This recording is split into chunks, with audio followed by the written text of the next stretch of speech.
दोस्तों, ट्रेडिंग में सबसे इम्पोर्टेंट होता है सेटअप। अगर किसी के पास अच्छा सेटअप नहीं है तो वो ट्रेडिंग में प्रॉफिटेबल नहीं हो सकता। क्या यह बात पूरी तरह सच है? जो एक्सपीरियंस ट्रेडर हैं वो इस बात से रिलेट करेंगे। क्या एक अच्छा सेटअप ही आपको प्रॉफिटेबल बना सकता है? और अच्छा सेटअप या बुरा सेटअप ये कैसे डिसाइड करोगे आप? क्या आपने किसी सेटअप पर 10,000 बार ट्रेड किया, या उसको इतनी बैक टेस्टिंग में 10,000 बार आपने चार्ट देखा, या आगे अपने उसको 1 साल या 1.5 साल उसको प्रैक्टिस किया?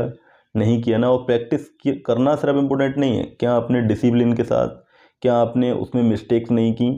आपने अगर कोई अर्ली एंट्री ले रहा है, जल्दी एंट्री ले रहा है फोमो में, उस चीज़ को अवॉइड किया? क्या आपने अपने स्टॉप लॉस को एक्सेप्ट करना सीखा? क्या आप अपने टारगेट को हिट करने से पहले नहीं निकलना है, बिनिंग ट्रेड को होल्ड करना सीखा? क्या आपने अपने माइंडसेट को चेंज किया, साइकोलॉजी अपनी डेवलप की? आपने ओवर ट्रेडिंग को कम किया, फोमो को कम किया, और जब भी आपको स्टॉप लॉस मिले उसको एक्सेप्ट करके सेटअप बंद करना सीखा? क्या सारे डिसिप्लिन के साथ आपने सारे रूल्स को फॉलो किया?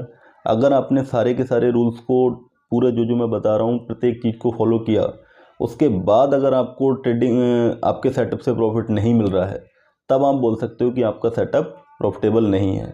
वरना आप कोई भी सेटअप उठा लीजिए, अगर आप उस पर, आपका माइंडसेट अच्छा है ना, ट्रेडिंग माइंडसेट ठीक है, तो आप उससे प्रॉफिटेबल बन सकते हैं। आप किसी भी सेटअप पे 8-10 हज़ार बार प्रैक्टिस तो कीजिए, 1-2 साल उस पर प्रैक्टिस तो कीजिए। जब आप प्रैक्टिस करेंगे तो उसकी आप सारी कमियां जान जाएंगे, सारी अच्छाइयां जान जाएंगे, कहाँ पे वो सेटअप किस तरीके से रिएक्ट करता है वो आप समझ जाएंगे। उसको आप पॉलिश कर लोगे, उसमें बहुत सारे चेंजेस ले आओगे, उसके बाद वही सेटअप आपको प्रॉफिट देने लगेगा। लेकिन प्रॉब्लम यह है कि एक ही सेटअप को पकड़ के आपको 1 से 2 साल उसमें ट्रेड करना पड़ेगा, उसको समझना पड़ेगा, उसको डीपली एनालाइज करना पड़ेगा।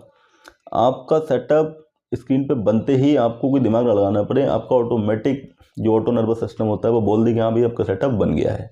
तो इस तरीके की, इस लेवल की उस पर आपको प्रैक्टिस करनी पड़ेगी, तब कहीं जाकर के आपका सेटअप आपको प्रॉफिट देना शुरू करेगा। सेटअप बहुत ज़्यादा इंपॉर्टेंट नहीं है, सेटअप का काम केवल एंट्री दिलाने का होता है। इस बात को पता नहीं कब समझेंगे लोग, केवल और केवल एंट्री दिलाने का काम होता है सेटअप का। उसके अलावा सारा गेम आपकी साइकोलॉजी और माइंडसेट का है। तो बाकी जो भी लोग इस बात से रिलेट कर रहे हैं वो कमेंट में आकर के बताएं, ताकि जो नए ट्रेडर हैं वो इन चीज़ों को समझ सकें। धन्यवाद।